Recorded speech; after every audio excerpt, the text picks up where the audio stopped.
L'état d'esprit, c'est d'aller le plus vite possible et de sauver les gens. La réanimation, c'est la structure de l'hôpital, le service de l'hôpital dans lequel les patients les plus graves sont hospitalisés avec un risque vital immédiat. La tontine cartonne en Afrique. Vous voyez ce qui se passe là à table, on parle argent. On la retrouve un peu partout, comme ici au Cameroun, où son usage traditionnel résiste au système bancaire moderne. On ne va pas prendre un système importé, vouloir forcément l'imposer à une tradition culturelle qui est établie. Épigénétique, ça veut dire par-dessus la génétique classique. La génétique classique, c'est l'ADN qu'on a pensé être le programme de toute notre vie, qui définissait tout ce que nous faisions. L'épigénétique, c'est la possibilité de moduler l'expression de nos gènes par notre comportement.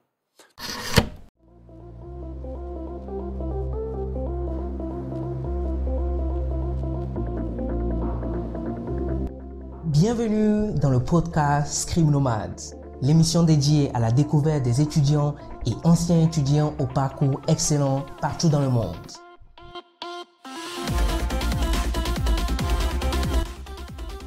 Chaque mois, venez découvrir les success stories, les expériences, les astuces, les bons plans de ces femmes et hommes qui ont quitté leur famille à la recherche d'une éducation de pointe.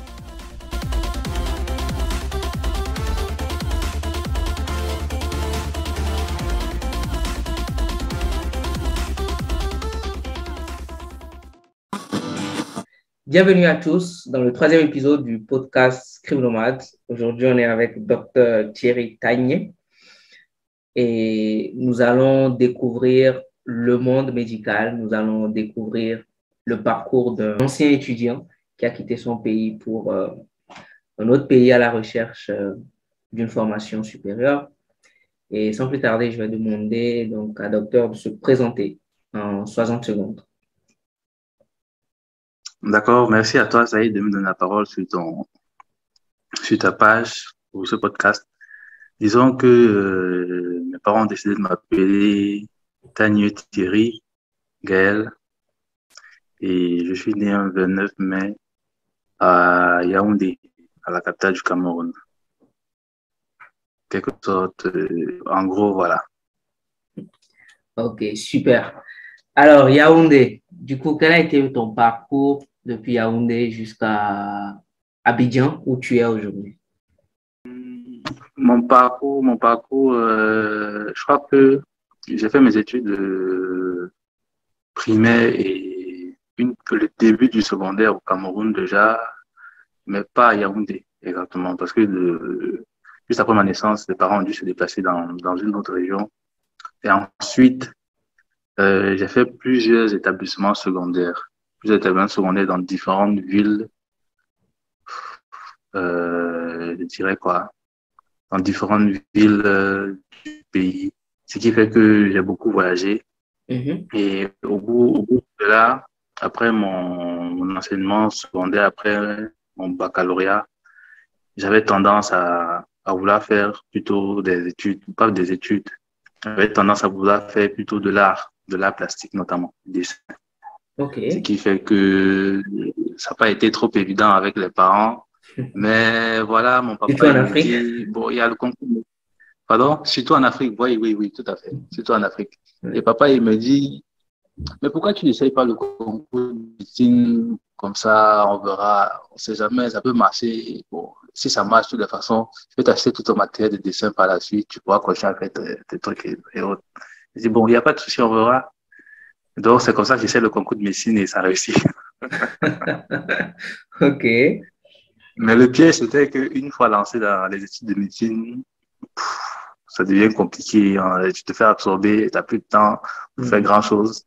Oui. Mais j'ai jamais demandé à ce qu'il m'achète du matériel, mais même s'il avait acheté du matériel de dessin autre, j'aurais pas pu utiliser parce que vraiment, j'avais pas de temps. Donc, c'est un peu ça. Après mes études de médecine, j'ai pu travailler 1 an au pays avant de quitter pour la Côte d'Ivoire. Ok. Et en Côte d'Ivoire, tu as fait quoi? C'est la spécialisation, c'est ça? Voilà, une fois en Côte d'Ivoire, j'ai fait la spécialisation. Il faut déjà dire qu'au Cameroun, la médecine se fait pendant 7 ans. Ok. La médecine générale. Donc, on entre au concours pour être admis en première année et on sort par un examen national qui permet en sorte que tu puisses faire ta thèse de sortie. Donc après ça, j'ai travaillé pendant 1 an, comme je disais tantôt, à Douala, plutôt. Et là-bas, j'étais aux urgences. Donc, il y avait des cas assez particuliers, autres, pour lesquels notre Seigneur nous disait toujours, non, ça, c'est pas un cas des urgences, il faut l'envoyer en réanimation. Ça, c'est pas un cas des urgences, il faut l'envoyer en réanimation. Alors, justement, je comprenais pas pourquoi est-ce que ces malades-là, particulièrement, avaient besoin de réanimation et pourquoi est-ce que moi, à mon niveau, je pouvais pas faire quelque chose de particulier. Alors, je me suis dit, il fallait que je sache ce que c'est que le réanimateur, bien, c'est que les gens de la réanimation font de plus. C'est comme ça que j'ai décidé de faire une spécialité en réanimation dans un premier temps. Et à côté, il y a l'anesthésie aussi qui est tout aussi passionnante, d'où la Côte d'Ivoire. D'accord. Ah ouais, c'est super ça. À partir d'un problème ou d'un constat que tu as fait, tu as pu choisir ta spécialité.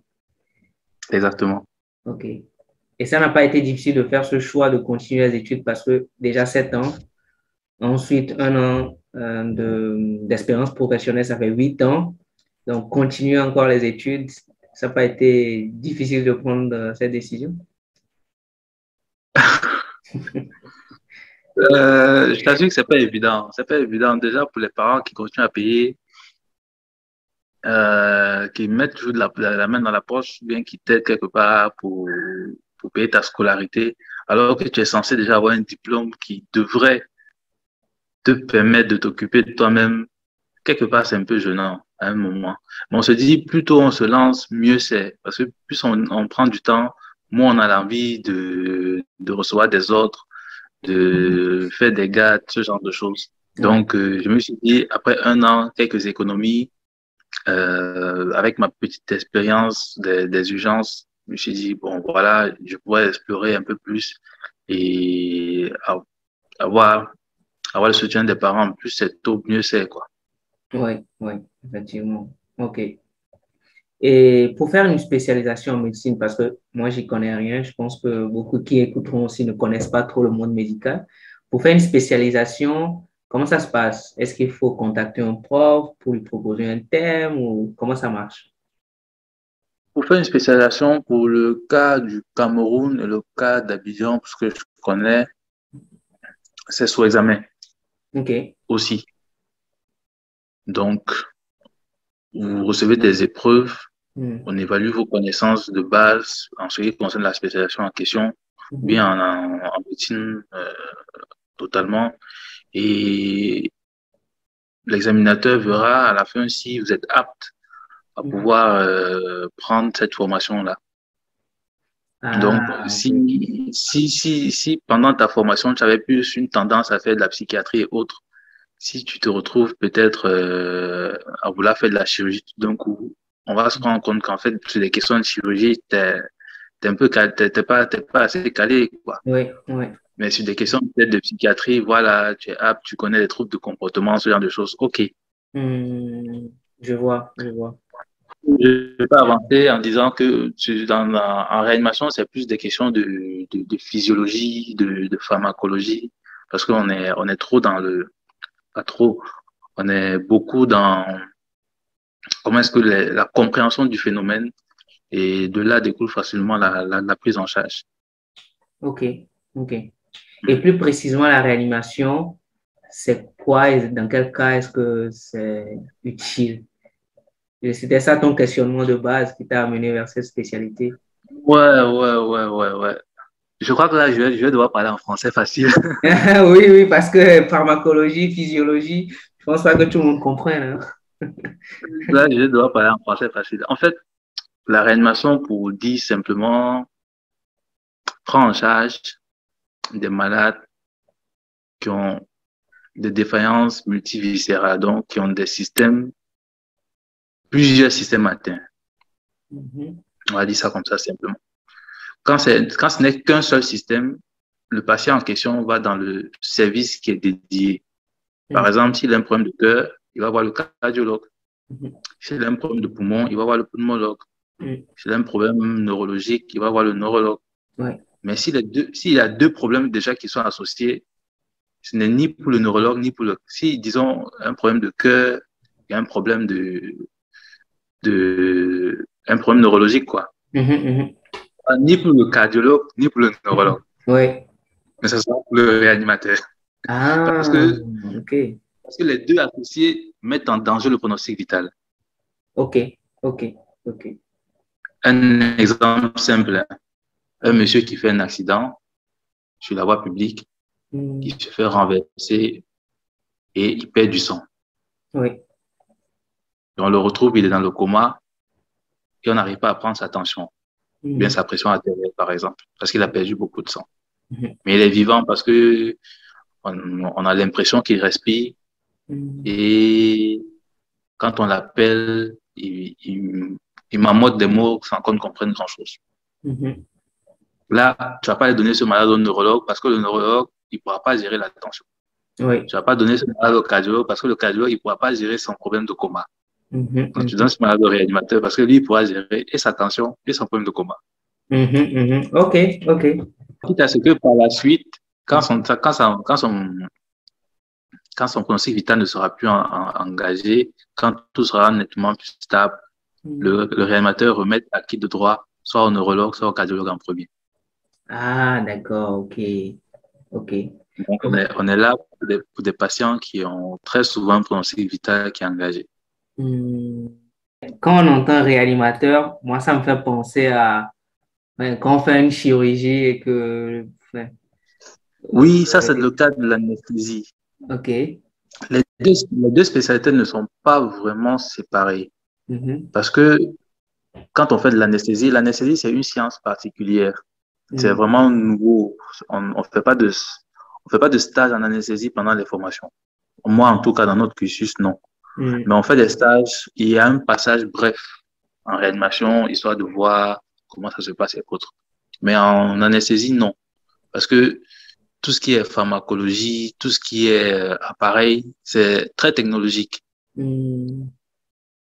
Donc, entrer dans la technologie alors qu'on ne maîtrise pas les principes de base pour un médecin, ça sera difficile. Donc, on ne fait pas de stage en anesthésie. Donc, pour revenir à ta question, dans le cas de l'anesthésie, si jamais il y a un incident, il faudra réanimer le malade. Oui. Donc, l'anesthésiste qui est présent doit avoir des connaissances de réanimation. Oui, je vois. Ouais. Et très souvent, les médicaments qu'on utilise en anesthésie comme en réanimation sont pareils. Ok. Ce qui fait que c'est le même médecin dans la plupart des pays africains qui fait à la fois l'anesthésie et la réanimation. Maintenant, dans les pays développés, quand ils ont assez de personnel, après leur formation, ils deviennent soit des anesthésistes purs, soit des réanimateurs purs. Ok, d'accord. Je vois. Mais ils prennent tous la même formation, d'anesthésiste réanimateur. Animateur, oui. Ok. Ah, très passionnant, hein? Tout ça. Ouais, on peut dire, parce que rien n'est jamais pareil. Rien n'est jamais pareil. Tu peux avoir la même maladie. Ouais. Tu peux avoir la même maladie chez deux personnes, mais je t'assure, la prise en charge est totalement différente. Ouais. Parce qu'il y a beaucoup de paramètres, il y a beaucoup d'éléments qui comptent l'âge des malades, les pathologies, les maladies sous-jacentes, s'il est hypertendu, s'il est diabétique, s'il est allergique à ceci ou cela, s'il a déjà bénéficié d'une intervention qui diminue ses capacités et autres, autant de choses. Ouais. Et les études d'anesthésiste réanimateur, la spécialisation, ça dure combien d'années? Dans les universités, l'université Houphouët-Boigny d'Abidjan, c'est programmé pour 4 ans. Ok. C'est programmé pour 4 ans. Il y a des pays où ça va jusqu'à 5, mais ici, c'est 4 ans. D'accord. Et Université Houphouët-Boigny, donc, pourquoi tu as choisi la Côte d'Ivoire quand tu finissais au Cameroun? La Côte d'Ivoire. Ouais. Dans un premier temps, c'est parce que j'avais un grand frère déjà qui était venu, qui faisait néphrologie. Ah, Donc, ok, grande famille de médecins alors. Bon, pas pas grand frère de la même famille, grand frère parce qu'on s'est connus pendant nos stages de médecins généralistes. Ah, d'accord. Donc, un aîné, si tu veux. Un aîné, ouais. Un aîné. Donc, voilà. Un aîné, je crois que c'était d'un ou 2 ans devant moi, qui m'encadrait pendant mes stages de médecine générale. Alors, en quittant le Cameroun, il m'avait dit, bon, il va à Abidjan, il va faire spécialité de néphrologie, néphrologue, ceux qui s'occupent du rein, sur un point de vue médical. Ok. Ceux qui font des dialyses, comme on dit généralement. D'accord. On a entendu parler d'eux. Donc, c'est comme ça, je me suis dit, après mon année d'expérience, je lui ai demandé, est-ce qu'il y a la réanimation là-bas? Est-ce que c'est possible que je dépose mes dossiers? Il m'a dit, il n'y a pas de souci. Il a déposé mes dossiers, il a payé mes frais de dossier, tout. Et je suis juste venu concourir. Ah oui, je vois. Ok. Et une fois sur place, je me suis rendu compte que je n'avais pas fait le mauvais choix parce que je crois que les Ivoiriens et Camerounais, on se ressemble énormément. Oui, justement, j'avais parlé du fait qu'il y a un grand amour entre Côte d'Ivoire et Cameroun, même sur les réseaux sociaux, généralement. On se ressemble énormément. C'est beaucoup de points. Pas toujours positif, mais bon. Et c'est quoi au moins les points positifs sur lesquels vous ressemblez, Cameroun et la Côte d'Ivoire? Le point positif, c'est je crois que dans l'attitude, je crois que le Camerounais et l'Ivoirien sont accueillants. Peut-être un peu plus l'Ivoirien, parce que mes frères Camerounais, je m'excuse pour mes frères Camerounais qui vont m'écouter. Les Camerounais, on est peut-être un peu méfiants au départ, mais après, dès qu'on t'a accepté, on t'a accepté, tu fais partie de la famille et tout le reste. Mais l'Ivoirien, d'emblée, il t'accepte. Ouais. Et vraiment, c'était vraiment une grande surprise. J'ai salué partout, à tout bout de rue. J'étais vraiment impressionné. Parce que venant de chez moi, c'est pas ça du tout. Tu peux faire une salutation, on te demande, mon frère. Ouais. Tu veux saluer, ah oui, je vois. C'est ça de tout. Mais bon, après ça passe. Après, ça passe. J'avoue que c'est quelque chose qui manque pour les personnes qui vivent en Occident où c'est pas du tout pareil. L'accueil chaleureux, le fait de pouvoir saluer dans la rue. L'amour de la nourriture, je crois aussi. Ah oui. L'Ivoirien aime manger, le Camerounais aime manger encore plus. Ok, je vois. Ouais. En tout cas, très belle découverte de ton domaine et aussi de la Côte d'Ivoire. Peut-être on va revenir un peu en arrière et je vais te demander, est-ce que tu penses que le fait d'avoir eu de bonnes notes quand tu étais au lycée, au secondaire, ça t'a permis quand même d'avoir cette chance-là d'être médecin aujourd'hui? Les notes. Ou l'excellence en général, je veux dire. Non, je ne crois pas. Ok. Et qu'est-ce qui t'a aidé? Je ne crois pas que ce soit les notes qui aident. Je crois que, je crois qu'il y a des mèmes ou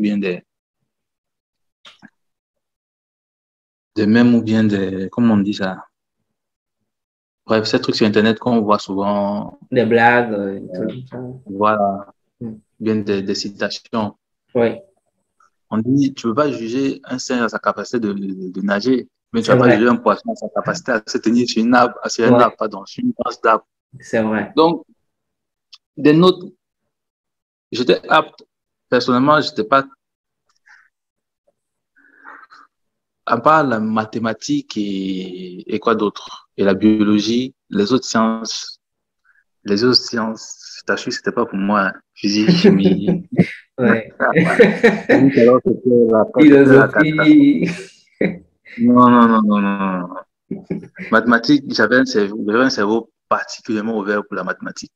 La biologie, encore, SVT, sciences de la vie et de la terre. Ouais. Ça passait plus ou moins. Mais le reste, en vrai, c'était pas pour moi. Ouais. Je vois.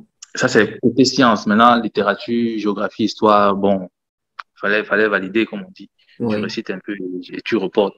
Mais dans les côtes là où il faut comprendre les phénomènes et autres, c'était pas trop ça au départ. Donc, je me dis, les notes, bon, si on veut, à moins que le système éducatif ne change comme, pas, pas comme l'a fait, comme ils le font déjà dans les écoles Montessori et autres, adapter le système éducatif en fonction des capacités des différents étudiants pour mieux les orienter dans l'avenir. Ouais. Je me dis, actuellement, non, c'est pas le meilleur moyen pour dire est-ce que c'est ça qui a permis qu'on puisse être où on est actuellement. Oui, c'est vrai. Je suis Les tout à fait d'accord. Souvent, Voilà. les gens même confondent leurs notes avec leurs valeurs personnelles. Et Tout quand à ils fait. ont de mauvaises notes, ils pensent qu'ils sont nuls, alors que c'est pas vrai. Du tout. Ouais. Et il y a des écoles Montessori en Afrique? À Abidjan, il y a une école primaire, je crois, et une école maternelle. Ah, d'accord. OK. Bon, j'ai trouvé ça comme ça. Je sais pas si c'est par hasard, mais je crois pas hasard. Ouais. Sur Instagram. Ah, J'ai OK. trouvé la page Instagram et je me suis dit, waouh. Ouais, c'est impressionnant. Non loin d'un de mes lieux de travail aussi. Donc, je me suis dit, ça alors. Ouais, ouais. Et ça, c'est dans quel quartier? Peut-être on va faire la pub pour cette école-là. Dans la commune de Cocody, pas dans la région de la zone de Cocody-Danga. D'accord, OK. Je crois qu'ils peuvent regarder aussi sur Internet Montessori, école Montessori Abidjan. D'accord, OK. Peut-être tu pourrais dire un peu la particularité de ces écoles. Bon, ouais, tu l'as déjà dit, on adapte un peu par rapport aux capacités des étudiants. Et on n'est pas dans la réputation et ce que l'enfant fait de mieux, on les force à faire ça encore plus. Ouais. Tout ce qu'il aime faire, on l'oriente dans ce sens-là, tout simplement. On ne demande pas à tout le monde de réciter ce qu'il ne veut pas réciter. Ouais. Je connais un couple qui a 3 enfants et leurs 3 enfants sont dans une école Montessori et j'avoue que c'est impressionnant. Ouais, c'est assez impressionnant les capacités de ces enfants, ce qu'ils arrivent à faire, ouais, c'est impressionnant. On va peut-être parler de la notion de réseau, c'est-à-dire les personnes que tu connais et celles qui te connaissent éventuellement. Est-ce que tu aurais des anecdotes par rapport à ça qui t'a aidé dans ton parcours, le fait de connaître des personnes? Moi, je dirais déjà tu as choisi la Côte d'Ivoire parce que ton année t'a aiguillé, on va dire. Mais est-ce que tu aurais d'autres anecdotes? Bon, en ce qui le concerne particulièrement, on s'est connus avec mon grand frère, mon aîné, comme je disais tantôt. On s'est connus, je faisais quoi, 4e année et lui 6e année. On faisait un stage dans le service de gynéco-obstétrique. Et depuis lors, il m'a tenu la main et j'ai vraiment apprécié sa manière de travailler, en fait. Et lui aussi, je crois. Raison pour laquelle on a gardé le contact, c'est qu'il a fait en sorte que quand il s'est déplacé, il m'a proposé, bon, il s'en va à Abidjan, est-ce que ça m'intéresserait pas si jamais je voudrais faire la spécialité, de lui faire signer, voilà, pour qu'il cherche, si jamais, est-ce que ça a été disponible et tout le reste. Maintenant, pour une autre anecdote, je crois que ça concerne peut-être mes cadets. Il y a des cadets aussi qui sont venus par moi. Et il y a aussi mon chef de service avec qui j'ai travaillé, qui a fait beaucoup aussi pour moi, pour d'autres postes, pour mon avenir. Donc, je crois que avoir un réseau, bien des connaissances, c'est basé sur l'attitude. L'attitude en France, bon, évidemment, en fonction de ce qu'on veut, hein. On peut avoir un réseau pour aller boire des bières, on peut avoir un réseau.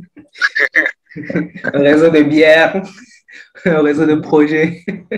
Voilà, on peut avoir un réseau pour aller boire des bières, on peut avoir un réseau de collègues, on peut avoir un réseau, je sais pas, de projets comme tu dis, et bien d'autres. Mais sur le plan académique, ça dépend, je crois, de l'attitude, de la manière de bosser et du comportement qu'on affiche envers les autres. Ce qui permet, voilà, de faciliter le contact d'un et d'avoir l'approbation pour des éventuelles recommandations. Ouais. Oui, justement, les recommandations, souvent, c'est super important quand on veut postuler pour des postes, parfois des postes aussi. Du coup, il faut quand même garder contact avec les personnes clés et avoir un bon réseau, quoi. Ouais. D'où l'importance de l'attitude. Oui, ouais. La bonne ça me rappelle un livre. Peut-être on en parlera plus tard. Mhm. Jeff Keller, on fait aussi un peu de pub. Ok. Jeff Keller, tout est dans l'attitude. Attitude is everything. Mhm. Ok. Ouais. Ok. Bah, invitation à tout le monde de découvrir ce livre, Jeff Keller. Ouais. C'est un livre violent. C'est un livre violent. Il dit l'attitude est basée sur 3 éléments. La première des choses, l'attitude est basée sur le mental. À quoi est-ce que tu réfléchis? À quoi est-ce que tu penses? Est-ce que dans ta tête, quand tu vois les gens passer, tu dis, ah, regarde-moi le salopard, là, regarde comment il est sale. Ou bien tu te dis, au lieu de dire ça, tu dis, ah, celui-là, ça aurait été mieux qu'il ait des habits propres. Est-ce que je peux avoir dans ma garde-robe? Ce genre de choses. Ok. C'est 2 réflexions qui semblent pareilles, mais qui sont très différentes l'une de l'autre. Ouais. Maintenant, après l'attitude mentale et l'attitude verbale, qu'est-ce qui sort de ta bouche? Au lieu de dire des conneries, il serait mieux de ne pas parler. Ouais. Quitte à rester positif envers les gens. Ah, vous êtes jolie, vous avez votre robe est jolie, ah, tu as une belle coiffure, ah, j'apprécie ceci, j'apprécie cela, ah, vraiment, j'ai aimé ce que tu as fait pour moi. Quitte à rester positif et upgrader ceux qui t'entourent. Et maintenant, la dernière étape, l'attitude est dans l'action. Après avoir été mental, après avoir été verbal, il faut passer à l'action, évidemment. L'attitude de l'action, c'est de ne pas remettre à demain, procrastiner. Ce n'est pas dire, ah, c'est toujours moi ici, oh, chaque fois qu'on dit c'est moi, pourquoi l'autre aussi ne fait pas? On ne sait jamais. Ouais. Il faut faire d'abord, on ne sait jamais où ça va te mener. Donc, c'est un livre très intéressant que j'invite tout le monde à découvrir. Ok. Bon, moi j'ai lu, ça ne pas dire que je mets tout en pratique, mais bon, mais ça m'a ouvert un peu le cerveau. On va dire ça comme ça. Ouais. Bah, merci, hein. Mental, verbal et puis action. Tout à fait. Ouais. Les 3 niveaux d'action, enfin, les 3 niveaux d'attitude. Ok. Exactement. Super. Là, on va continuer peut-être. Est-ce que tu aurais des expériences associatives, des organisations? Expérience associative. Expérience associative. Oui, on va dire oui. Déjà, étant natif du Cameroun et de la région de l'Ouest, je tiens à préciser, Bamileke entre guillemets. Ok. Pourquoi à préciser? Parce que je sais pas si c'est, comment dire ça? Je sais pas comment ça se fait, en fait. Peut-être c'est génétique, peut-être. Ok. Ou bien peut-être c'est génétique, je sais pas, énergétique. Peut-être ça concerne tous les Bamileke, ou bien, je sais pas, 90%. Mais on a cette relation avec ce qu'on appelle l'argent, papier. Oui. Donc, d'une manière un peu systématique, dès qu'il y a la capacité d'être autonome ou bien de s'en procurer, on entre directement dans des associations qui font un peu, entre guillemets, office de banque, si je peux dire ça comme ça. Le système il y a de des comptine, cotisations, il y a des gens, voilà. Il y a des cotisations qui prennent, il y a des gens qui peuvent être aidés, ainsi de suite, etc. Pardon, etc. Et il n'y a pas d'intérêt, il n'y a pas de... Donc, tu peux résoudre un problème rapidement et autres, sans que tu n'aies besoin d'aller à la banque, juste que tu sois quelqu'un de fiable et de solvable. Ouais. Franchement, c'est super inspirant, en fait. J'entends parler souvent, j'ai même entendu dire que les Chinois le font souvent à l'étranger et ça les permet de lancer leur business, de résoudre des problèmes sans passer par la banque.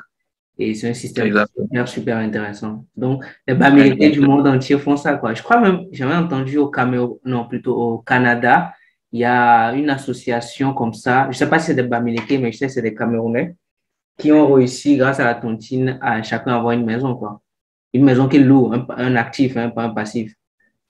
Ouais. Les tontines dans des sectes camerounais, ça, c'est un pouvoir très, très, très, très, très, très important.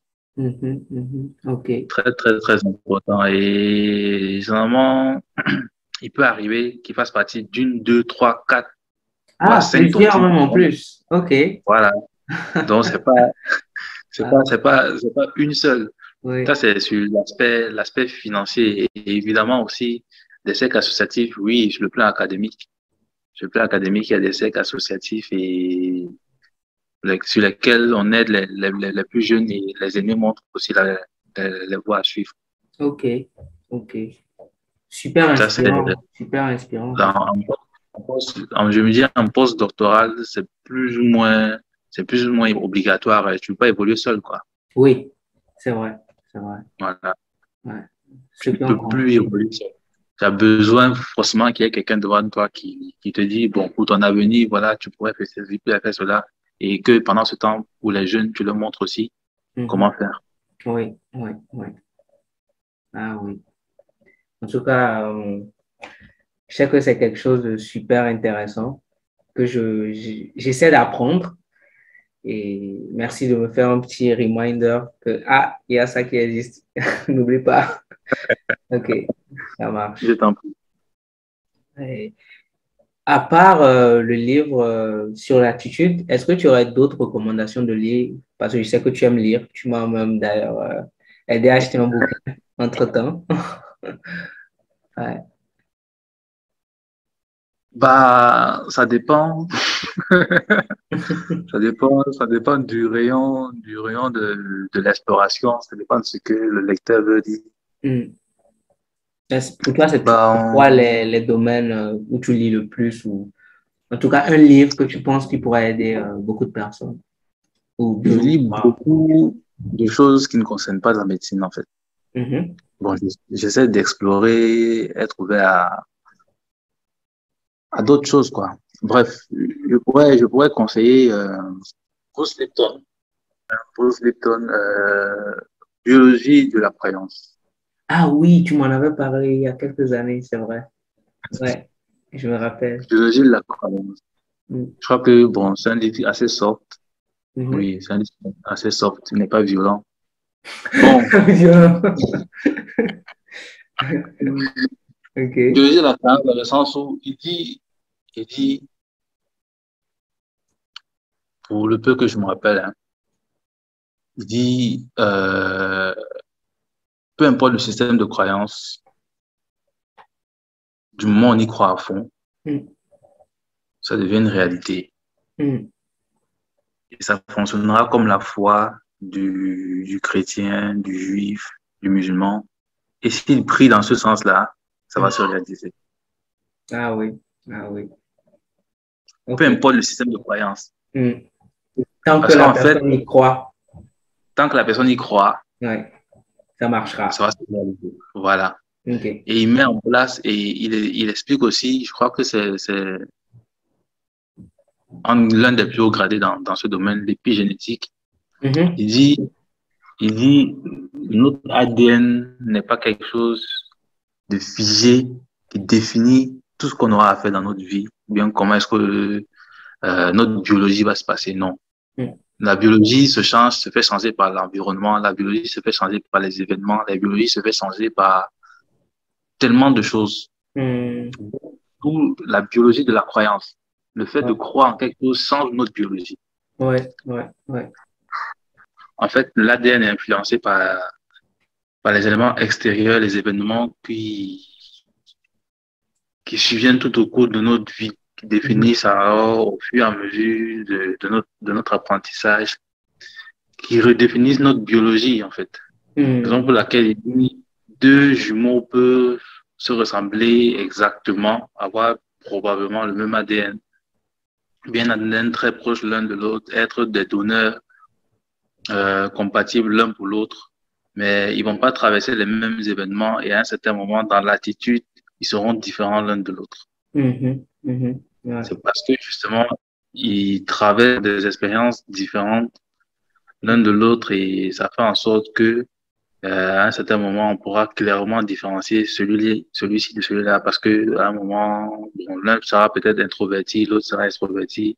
L'un aimera la musique, l'autre aimera, je sais pas, la natation ou bien, je sais pas trop quoi, la cuisine. Mais je crois que ça entre aussi dans un champ dans un champ thérapeutique, dans la mesure où, bon, thérapeutique pour guérison, hein, dans la mesure où il y a des guérisons qui ne s'expliquent pas. Ouais. Où on peut pas mettre de mots, on peut pas mettre d'explications très logiques, d'explications béaba, quoi. On te dit, bon, phase terminale, cancer et autres, et autres, et autres. La personne est sûre qu'elle va guérir, peu importe les moyens, que ce soit les moyens médicaux ou bien non médicaux, ou bien thérapie traditionnelle, même si c'est pas prouvé autre.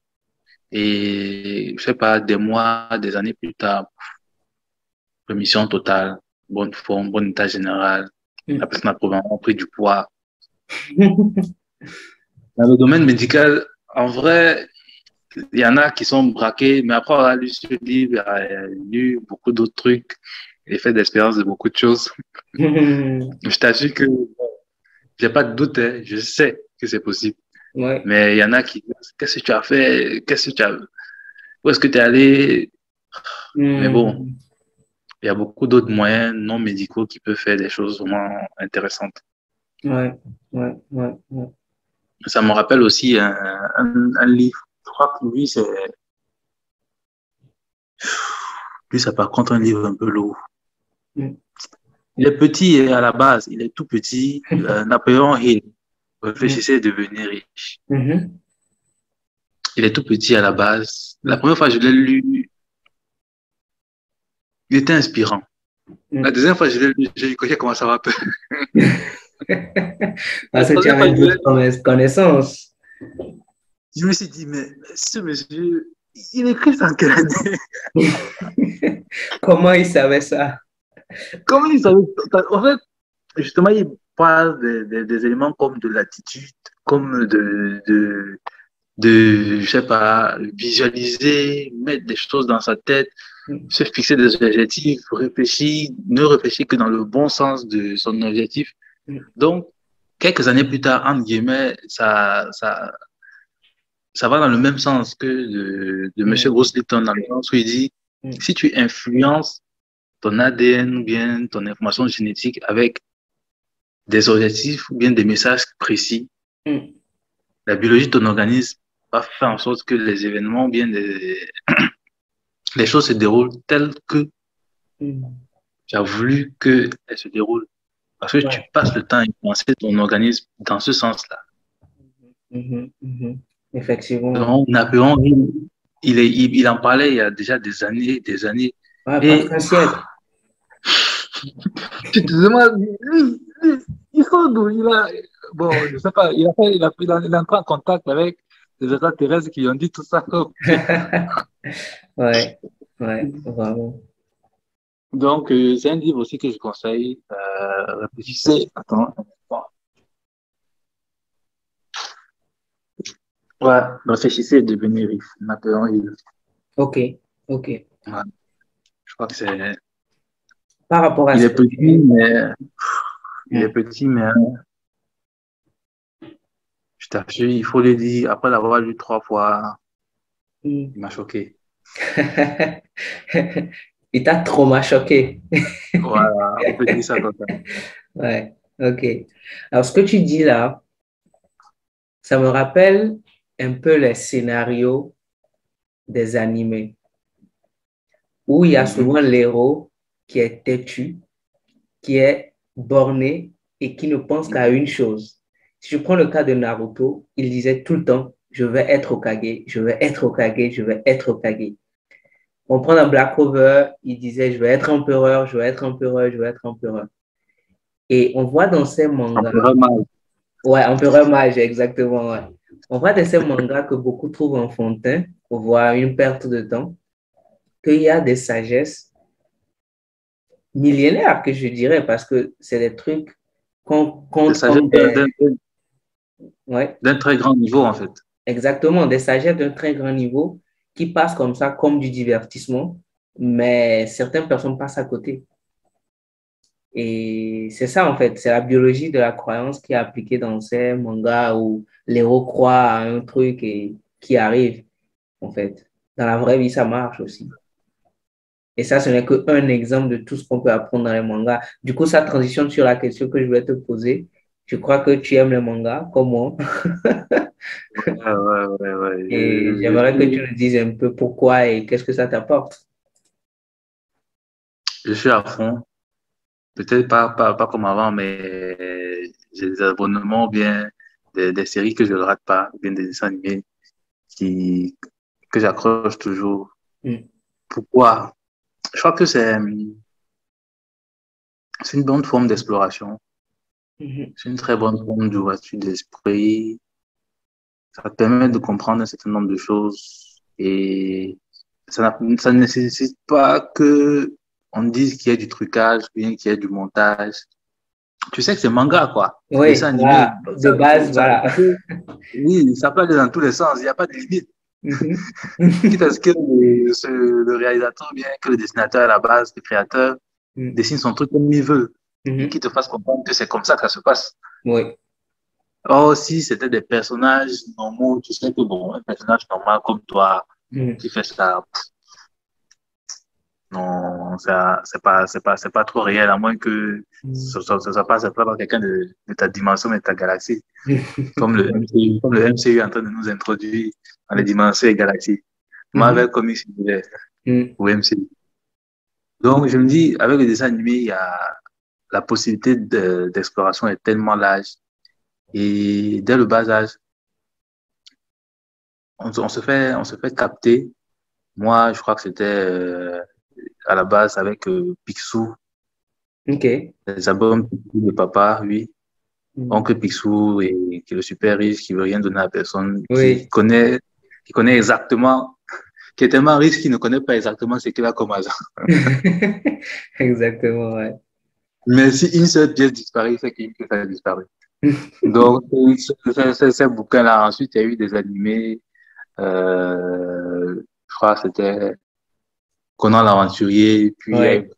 Manga et autres, Mhm. Dragon Ball Z, le plus célèbre. Par contre, L'incontournable. ça, ça, c'était une grosse claque. Dragon Ball Z. OK. C'était vraiment une introduction à tellement de choses. Quand je prends un peu de recul maintenant, je me rends compte dans Dragon Ball Z, on parlait de vaisseaux spatials. Dans Dragon Ball Z, entre guillemets, dans Dragon Ball, entre guillemets, il y a des extraterrestres. Mhm. Dans Dragon Ball, il y a l'enfer, il y a le paradis. Bon, il y a le paradis, il y a le royaume de l'au-delà, si tu veux. Mhm. Mhm. Dans Dragon Ball, il y a quoi? Le déplacement instantané, Ouais. La téléportation, téléportation et autres. C'est les vrai que ce sept sont des boules de choses cristal, chakra, voilà, exactement, cette boule de cristal, le dragon énergie. Chiron en vert. Quand tu regardes tout ça étant enfant et que tu grandis, je te dis, mais c'est là. Bon, on va pas aller plus loin. Ouais. Ouais, on va pas aller plus loin parce que ça peut aller très très loin. Sharingan, Naruto, Full Metal Alchemist, les sectes de transmutation, ça peut aller très très loin. Ouais, ça peut aller dans tous les sens, en fait. En tout cas, merci pour cette belle découverte et toutes les personnes qui écoutent. Essayez de regarder le manga avec un autre œil, vous allez voir, c'est impressionnant. Ouais. Un truc simple que j'ai l'habitude de dire, c'est que ce soit le manga ou le jeu vidéo, mais plus le manga, c'est pas des enfants qui font ça. Oui. Ah, voilà, exactement. Donc, quand on me dit, est-ce que tu es un enfant pour qui regarder, celui qui s'est assis pour dessiner, pour faire le coloriage, pour faire l'animation, pour faire même les doublures des paroles que tu entends là, Oui, c'est pas un enfant qui fait la double. oui, Ce sont des adultes. oui. Donc, je ne crois pas que c'est destiné à des tout petits. Peut-être il y en a qui sont destinés à des tout petits. Bon, ça encore, il faut voir. Mais c'est pas des tout petits qui sont à la main d'œuvre. Ouais. Du tout. Et souvent, les auteurs de ces animes-là, c'est pas Monsieur Tout le Monde. Non, du tout. Ils ont des très hautes connaissances. Ouais, exactement. Eh ben, merci. Petite introduction dans le monde des animés. Je t'en prie.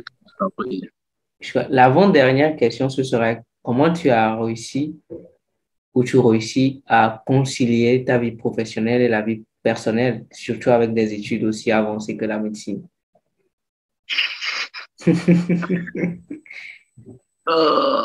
Ça, c'est une question compliquée. Ouais. Honnêtement, c'est une question compliquée. Disons que la médecine, si on dit vie personnelle, vie professionnelle, en médecine, en général, il y a des spécialités, bien en tant que médecin généraliste, soit en tant que médecin généraliste, ou bien soit dans certaines spécialités, ophtalmologie, par exemple, radiologie, ceux qui s'occupent des yeux, bien ceux qui font les radiographies, les scanners et autres.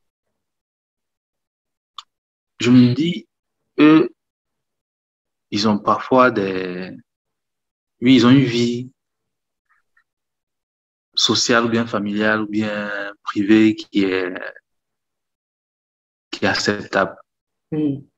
Là, ils dorment chaque soir à la maison. Déjà, il n'y a pas d'extrême urgence. Bien, ça peut être reporté ou bien un collègue peut voir l'histoire de calmer la douleur ou bien faire ceci, faire cela, le temps que lui vienne plus tard, soit le lendemain, soit un jour plus tard, soit après le week-end. Mais des spécialités comme anesthésiste, réanimateur et peut-être encore chirurgien, je t'assure.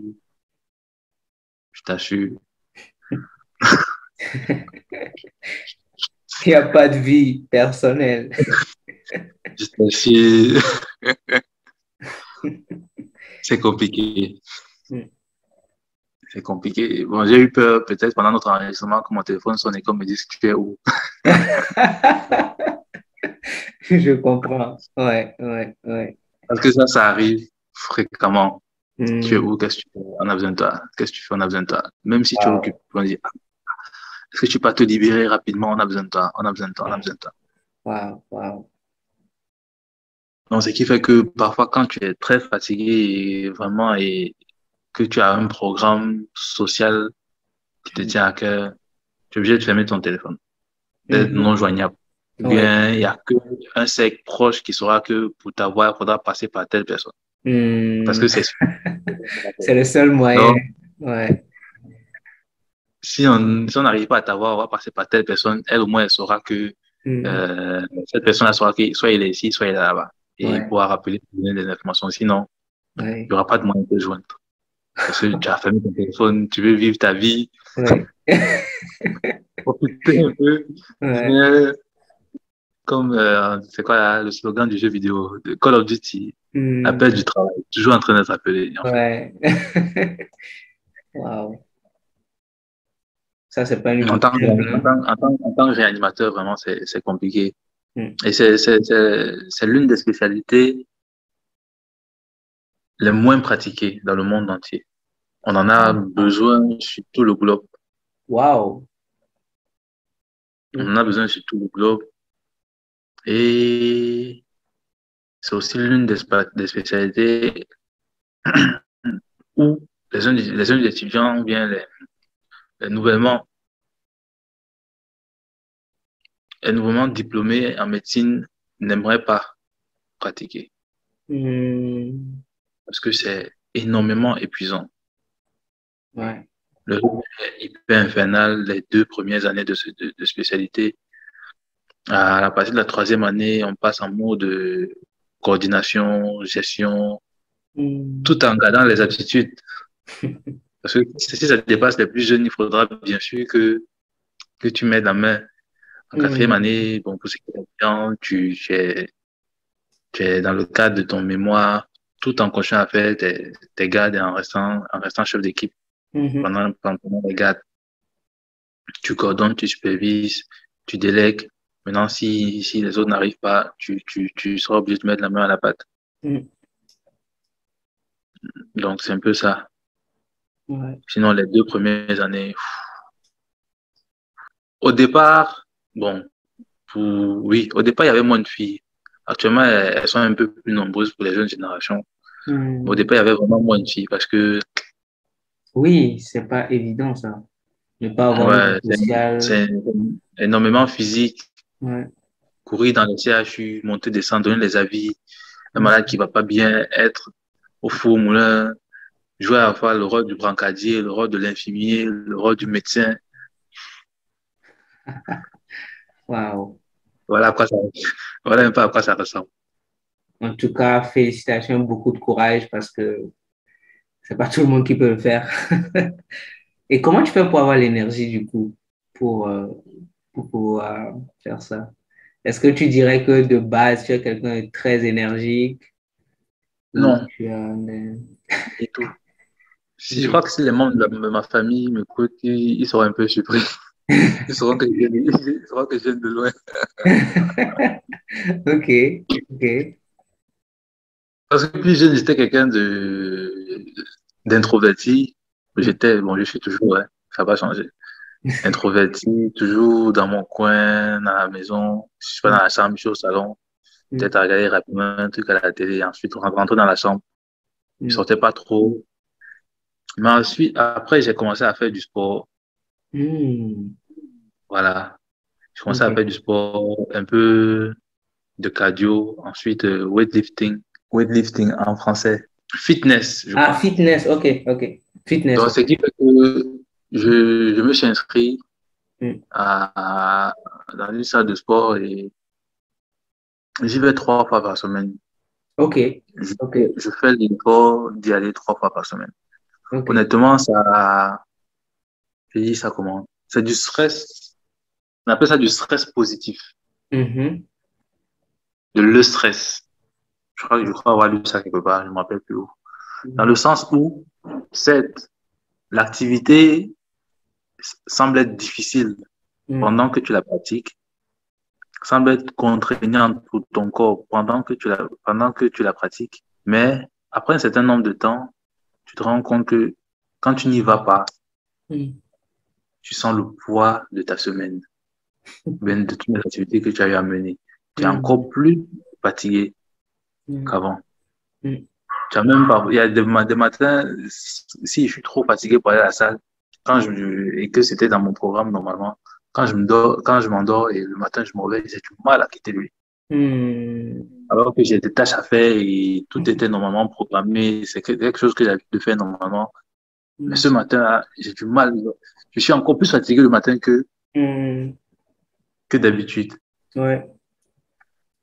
Donc, je crois que la salle de sport y est pour beaucoup. Et maintenant, on va dire quoi? Parfois aussi des séances de méditation, focus sur les objectifs et autres. Ouais. Voilà, pour ne pas être trop dispersé. Et, je vais dire quoi? Oui, pour ne pas être trop dispersé, faire son énergie dans d'autres activités qui ne m'aideraient pas, quoi.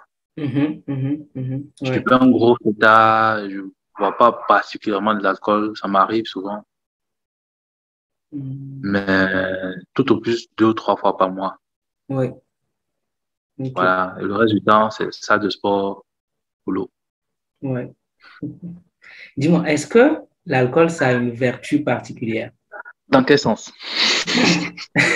Je pose la question parce que j'ai jamais été vraiment exposé à ça parce que, dans mon entourage, en tout cas au Togo, il y avait personne qui buvait, presque pas. Et après, j'ai fait mes études en Algérie où officiellement on ne boit pas. Et quand je suis arrivé ici, j'ai plutôt vu que ça boit assez, que ce soit le vin, la bière, etc. Le champagne, c'est très bon, j'aime bien. Après, je me pose la question, est-ce qu'il y a une vertu à l'alcool? Est-ce que ça a quelque chose de bien en tant que tel? Réellement, non. Ok, c'est juste pour le goût, quoi, pour le principe. Pas vraiment. C'est juste pour son effet neurologique. Pardon. Ouais.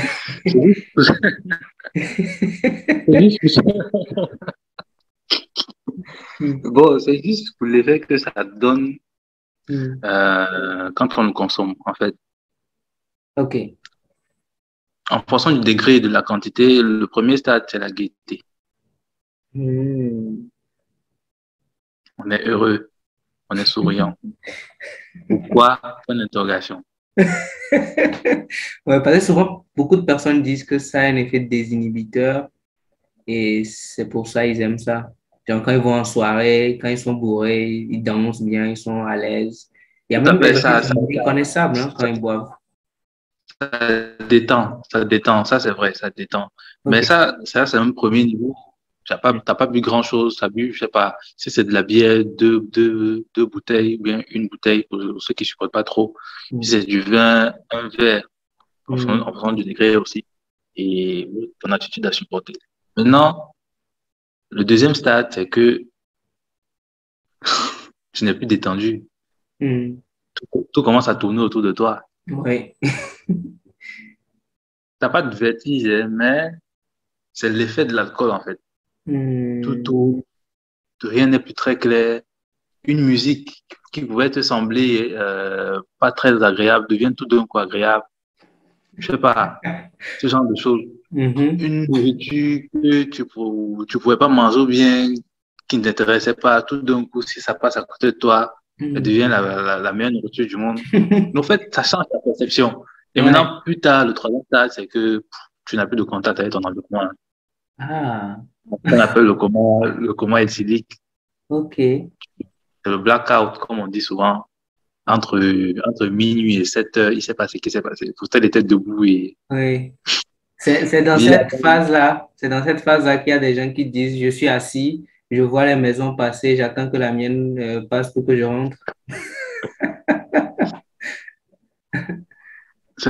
Bon, il y a le blackout, genre, on sait que tu étais debout, en fait. Mm.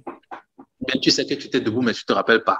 Bon, Ok. si tu sais que tu étais debout, tu te rappelles pas. Bref, tes amis ou bien tes proches te disent que tu étais debout, mais comment tu fais pour ne pas te rappeler? Bref, tu sais à quel Mm. niveau tu étais. Mais il y a le blackout, genre, ça s'est coupé. Mm. Genre, tu as fermé les yeux. On attend seulement que ton organisme métabolise l'alcool que tu as ingéré. Mm. Ok. Par contre, est-ce que des méfaits, par contre, il y en a. Il y en a. Mm. Parce que pour l'alcool ingéré, ça fait en sorte que tout ce qui a comme aliment et Mm. autres dans ton organisme se fasse métaboliser plus tard, l'alcool en premier. Mm. Tu vois? Oui. Donc, Du stock, quoi. voilà. Mm. Ça va faire des accumulations d'énergie, de graisse et autres. Ok. Et ça donne beaucoup de travail au foie aussi. Mm. D'où, je crois, pour les pays slaves ou bien d'Europe de l'Est, Russie, je crois, Mm. ils sont réputés pour, on dit quoi, des cirrhoses hépatiques. Ok. Parce ils boivent des fortes doses d'alcool, vodka et autres. Vodka, ouais. Ils disent que ça réchauffe, mais en fait, pour que l'organisme métabolise, il faut que la cellule fonctionne.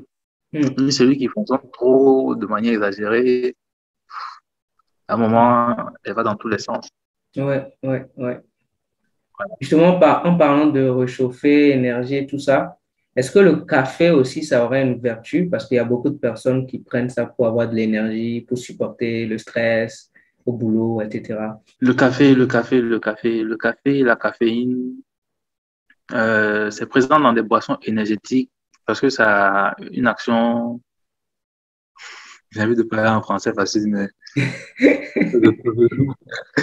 bon, je vais dire quoi. Ça accélère les fonctionnalités. Bon, oui, on va dire ça comme ça. Ça accélère les fonctions Mm. en français facile. Ça accélère les fonctions, genre ton cœur peut battre plus vite, tu es plus aux aguets, tu es beaucoup plus attentif à un certain nombre d'événements. Mm. Mais ça, c'est juste le temps de l'effet du café. Mm. Oui. tu es plus en aguet, quoi. Tu es plus vigilant. Ouais. Voilà. Et est-ce que ça a des méfaits à long terme? Évidemment. Ah. Parce que c'est comme ça te mettait en état de stress, entre guillemets. Mais c'est pas de l'adrénaline aussi. Parce que l'état de stress fait en sorte que tu sois beaucoup plus focus. Ah oui, oui, c'est vrai. Quand tu es sous stress, tu es alerte. Voilà. Tu sois beaucoup plus focus. Mais si tu prends à la longue, tout comme tous les autres produits, il y a la tolérance. Aujourd'hui, disons, pour le Nescafé qu'on trouve facilement en Afrique en sachet, tu prends un sachet aujourd'hui, d'accord, ça marche, un sachet, pendant, disons, un mois et demi, 2 mois. Ok, c'est ce qui consommait. Mais après un moment, tu vas te rendre compte qu'un sachet, ça va plus. Ah oui. Il faudra 2. Oui, oui. Donc la tolérance va commencer, l'organisme s'habitue, il faut que tu augmentes les doses progressivement. Ouais, le principe de l'addiction, quoi. Voilà. Et après, je crois qu'il y a des tremblements, je crois, je suis pas addictologue. Je crois qu'il y a des tremblements qui vont apparaître, des palpitations avec et des insomnies, essentiellement. Ah oui, je vois. Ouais. OK. Merci beaucoup pour les conseils. Les conseils? Non, je donne pas de conseils. Ouais, c'est pas conseil, mais en tout cas, tu nous as expliqué un peu les principes et tout. Et Je suis pas trop pro conseil. Je suis pas trop pro conseil, à moins que la personne en face le décide. oui. Je sais pas un peu si tu vois. Oui, oui, je comprends, ouais. Tant que la Voilà, personne ne prend pas la décision, ça sert à rien, en fait. ça sert à rien. Ouais. Je crois qu'il y a une citation qui dit quand l'élève est prêt, le maître apparaît. Un truc dans ce sens. Ouais. OK. Ça sert à rien de donner des conseils à un buveur alors s'il n'a pas décidé d'arrêter de boire. Oui. Je bois plus haut. Ouais. Ouais, OK. On va passer à la dernière question. Bon, l'avant-dernière avant le mot de fin. À ton avis, le monde sera comment dans 50 ans, en 2060? J'aime poser beaucoup cette question parce que j'ai déjà vu une interview où on demandait à des enfants dans les années 70, 70, comment le monde sera en 2000. Et les réponses étaient assez drôles. On sait qu'on est en 2020 maintenant. Du coup, j'aime bien. Dans 50 ans, on va réécouter cet audio, on va se dire, ah ouais, du coup, c'est comme ça les gens de 2020 réfléchissaient. Comment le monde sera dans 50 ans? À ton avis? Personnellement, je crois que je suis pas trop futurex ou bien, je sais pas, genre voiture volante. Peut-être beaucoup plus dans l'électrique, comme c'est la tendance maintenant, le véhicule électrique, moins d'énergie fossile, beaucoup plus d'entrepreneuriat, moins d'employés et autres dans les structures de l'État. Bon, pas moins, peut-être plus dans le secteur privé que dans le secteur public. Et je crois qu'il y aura beaucoup plus de mélange de cultures que maintenant. OK. Parce que maintenant, on se dit, on dit quoi, expatriés, réfugiés. Ouais. Voilà. Je crois que les Africains vont beaucoup plus s'expatrier dans 5, 10, 50 ans parce que le continent ça va chauffer, quoi. Il y aura plus de place et on aura besoin forcément de quelqu'un quelque part. On va se rendre compte, en fait, c'est l'Africain qui est là. Sachant que je sais pas trop, mais d'après ce qu'on voit sur Internet, les peuples vieillissants sont plus européens et locodem, quoi. Ouais. Pour quelle raison, pour l'interrogation, eux, ils savent. Ouais. Mais je crois qu'à un moment donné, l'Africain sera partout sur le globe et d'ici 50 ans, ça va commencer à être très, très, très voyant. Ouais. OK. En tout cas, on repense en 2060, on verra. 2070. 72. Ah oui, 72 même en fait, plus exactement. Super. Alors, quel serait ton mot de fin? Bah, merci bien de m'avoir invité. Je vais finir comme j'ai commencé. Merci de m'avoir invité sur la chaîne Katiopa TV. Je me rappelle au début, quand tu l'as créé, c'était un mot des différentes nationalités que tu rencontrais en Algérie. Et ça parlait des plats, ça parlait du pays et autres. Ouais. C'était vraiment intéressant et ça m'a vraiment fait un coup de cœur. Je me suis dit, mais est-ce que je peux faire ça un jour? J'ai pas de temps, c'est pas mon domaine. Ouais. Ouais. Mais bon, beaucoup de courage à toi. C'est un réel plaisir de te voir avancer, de voir avancer ta chaîne. Vivement que YouTube te paye en crypto-monnaie ou peu importe. À voir. Ouais. Et voilà, bonne continuation à toi. Merci de donner la voix à des frères et sœurs du continent et qui puissent partager leur expérience et que ça fasse grandir les autres. Et voilà quoi. Il faut explorer. Je me dis, il faut explorer, il faut se lancer. La zone de confort. Moi, j'aime bien le mot qui dit faut sortir de sa zone de confort. Non, j'aime pas le mot qui dit faut sortir de sa zone de confort. Par contre, faut élargir sa zone de confort. Élargir, exact. De telle sorte que ta zone de confort soit plus grande que celle qu'elle était il y a quoi, un mois, un an, une semaine. Élargir ta zone de confort, parce que sortir de sa zone de confort, ça c'est se jeter dans la gueule du loup en fait. Ouais. Comment tu peux être confortable quelque part et tu dis d'un trait, tu sors de là, non. Tu élargis ta zone de confort, tu explores et voilà. Quitte à ce que ça te rende confortable, ça rende confortable ta famille, je crois que c'est le point le plus important. Que ça reste en ligne de mire dans tes objectifs de vie et autres. Ouais. Voilà. Merci beaucoup. Très inspirant comme mot de fin. Je te remercie aussi pour ton encouragement. On s'est connus il y a déjà quelques années et tu m'as beaucoup inspiré aussi. On a eu l'occasion de se rencontrer même physiquement. Parce qu'on s'est connus en ligne d'abord, puis physiquement. Tout à fait. C'était un plaisir. Et voilà. C'est toujours bien d'inspirer les autres parce que j'estime que je suis ici aujourd'hui parce que beaucoup de personnes m'ont inspiré. Et je trouve que c'est un peu comme un devoir de le faire aussi. Parfois, c'est juste un mot, parfois, c'est une phrase, parfois, c'est une expérience partagée, mais qui peut changer la vie d'une personne à tout jamais. Donc, c'est toujours intéressant. Ouais. Donc, merci, à la prochaine et porte-toi bien. Merci. Merci. À bientôt. À bientôt.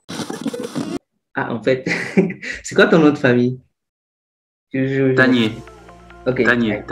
T-A-G-N-E. Ok, ouais. Je lisais toujours Tagne. C'est Tagne. Ok. Bon, en fait, c'est un peu plus compliqué pour voir en Afrique de l'Ouest, mais en réalité, c'est Tagne. Tagne. Voilà. Ok. Donc, quand tu prononces comme ça, on sait que tu es Camerounais, quoi. Ah oui, je vois. Tagne. Si toi aussi, tu veux exceller dans tes études et dans ta vie en général, abonne-toi à cette chaîne YouTube et je t'invite à t'inscrire à notre lettre d'information en nous écrivant « J'aime le scribe nomade » à l'adresse email katiopatv@gmail.com KATIOPATV@gmail.com. Ainsi, tu auras la possibilité de participer au prochain podcast en live et plein d'autres avantages. Porte-toi bien, je te dis à la prochaine. Ciao, ciao.